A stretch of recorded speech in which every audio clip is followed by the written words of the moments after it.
আরে না একটা কথা কয়ে শুরু লাইভটা শেষ করতে লাইভটা শেষ করে দাও লাইভ করতেছেন নাকি আউযুবিল্লাহি মিনাশ শাইতানির বিসমিল্লাহির রহমানির রহিম।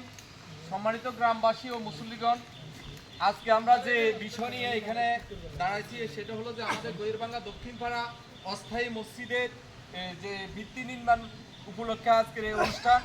আমরা এই অনুষ্ঠানে আজকে বারেক খন্দকার আমাদেরকে এই জায়গা দিয়েছেন। ওনার জায়গাতে আমরা যতদিন মসজিদ লাগে, আমাদের পূর্ণাঙ্গ মসজিদ হইতে যতদিন সময় লাগে ততদিন আমাদেরকে ব্যবহার করার জন্য উনি সুযোগ দিচ্ছেন। প্লাস এই মাটি এখানে যে ভরাট করার জন্য যে মাটি, এই মাটিটাও দিচ্ছেন।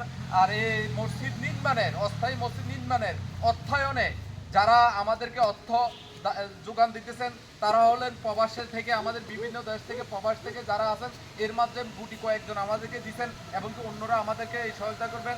তারা গুটি কয়েকজনে আমাদেরকে ৭৫,০০০ টাকা দিচ্ছেন।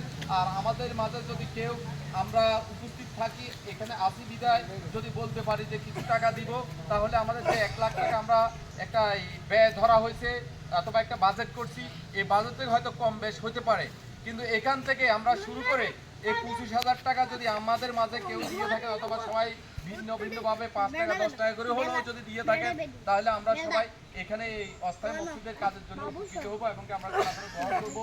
আজকে এই বিষয় নিয়ে আমাদের প্রথম কথা বলবেন আমাদের মসজিদের এবং কি আমাদের এই মসজিদের জন্য যিনি অক্লান্ত শ্রম দিয়েছেন, আমাদেরকে উৎসাহ দিয়েছেন, উনি হলেন আমাদের আজকের মসজিদের আমাদের পূর্ণাঙ্গ রূপ কান্ডারি জনাব মোহাম্মদ মাসুম বিল্লাহ সাহেব। আসসালামু আলাইকুম ওয়া রাহমাতুল্লাহি ওয়া বারাকাতুহু। সম্মানিত মুসল্লিয়ানে কেরাম এবং দেশ প্রবাস থেকে যে যেখান থেকে দেখবেন, সকলকে আন্তরিক শুভেচ্ছা ও সাধুবাদ জানাচ্ছি। প্রথমে সকলের শুকরিয়া জ্ঞাপন করছি আলহামদুলিল্লাহ। সকল কিছু নিরসনের পরে আলহামদুলিল্লাহ আমরা আল্লাহ তাআলার মেহেরবানিতে আজকে আমরা ঐতিহ্যবাহী কুমিল্লা লালমাই থানাধীন গহিরভাঙ্গা দক্ষিণপাড়া গ্রামে জামে মসজিদের কার্যক্রম আলহামদুলিল্লাহ আমরা অস্থায়ীভাবে মসজিদ নির্মাণের কার্যক্রম শুরু করতে পারতেছি। এই জন্য আমরা সকলে আগে প্রথমত রব্বে কারিমের দরবার শুকরিয়া জ্ঞাপন করছি আলহামদুলিল্লাহ। উপস্থিত যারা আছেন সকলের কাছে আমার একটা কথাই ছিল এবং মসজিদও বলেছি, এখনও আবার বলছি, শয়তান এমন এক জিনিস যেটা আমাদেরকে সবসময় উশৃঙ্খল দেওয়ার চেষ্টা করে। তো সবার কাছে আবার অনুরোধ থাকবে ইনশাআল্লাহ আমরা যেন কোনো কান কথায় পা না বাড়াই এবং কোনো ধরনের উশৃঙ্খলা যেন আমরা পা না বাড়াই। ইনশাআল্লাহ আমরা সবাই যেন একমত হয়ে কাজটা চালিয়ে যেতে পারি। আমরা সকলে ইনশাআল্লাহ চেষ্টা করব, বিশেষ করে আমাদের অর্থ থেকে নিয়ে শ্রম, পরামর্শ, বুদ্ধি, দেশ প্রবাসে যারা আছেন সকলেকেও বলছি ইনশাআল্লাহ আপনারা সকল বিষয়ে খোঁজখবর রাখবেন, সহযোগিতা করবেন। বিশেষ করে সবচেয়ে বড় জিনিস হলো দোয়া। আমরা সকলে ইনশাআল্লাহ প্রতিনিয়ত দোয়া চালিয়ে যাব, চেষ্টা চালিয়ে যাব। আল্লাহ তাআলা যেন আমাদের সকল কার্যক্রমগুলো সুন্দরভাবে সমাপ্ত করতে পারি। আল্লাহ আমাদের সকলকে তৌফিক দান করুন। এই বলে আমি আমার সংক্ষিপ্ত বক্তব্য শেষ করছি। আসসালামু আলাইকুম ওয়া রাহমাতুল্লাহ। ধন্যবাদ মাসুম বিল্লাহ হুজুরকে। আমরা এখন আমাদের এই অস্থায়ী মসজিদের কার্যক্রম নিয়ে কথা বলবেন জনাব মোহাম্মদ, আমাদের এই অন্য সমাজের সাবেক সর্দার জনাব মোহাম্মদ কাসেম সাহেব।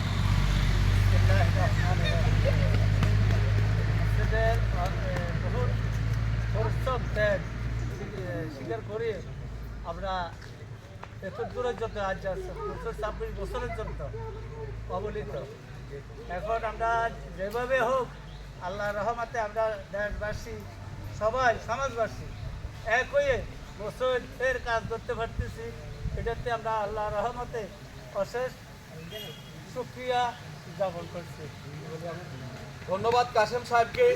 আজকে অস্থায়ী মসজিদে যেহেতু আমরা সবাই উপস্থিত আছি, সবাইকে কথা বলার দেওয়ার জন্য আমাদের সেই সুযোগ হবে না, যেহেতু এখানে আমরা অনেকক্ষণ মসজিদে নামাজ পড়ে এবং কি বিভিন্ন আরও কার্যক্রম আছে, আমরা সময় দিতে হবে। তো আমি সংক্ষেপে, যেহেতু আমাদের মসজিদের অত্র মসজিদের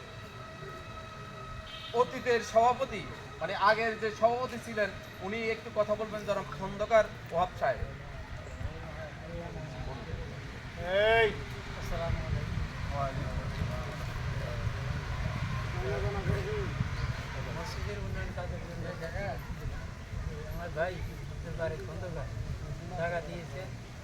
ইনশাআল্লাহ তার নিয়ত যেন আল্লাহ গ্রহণ করে।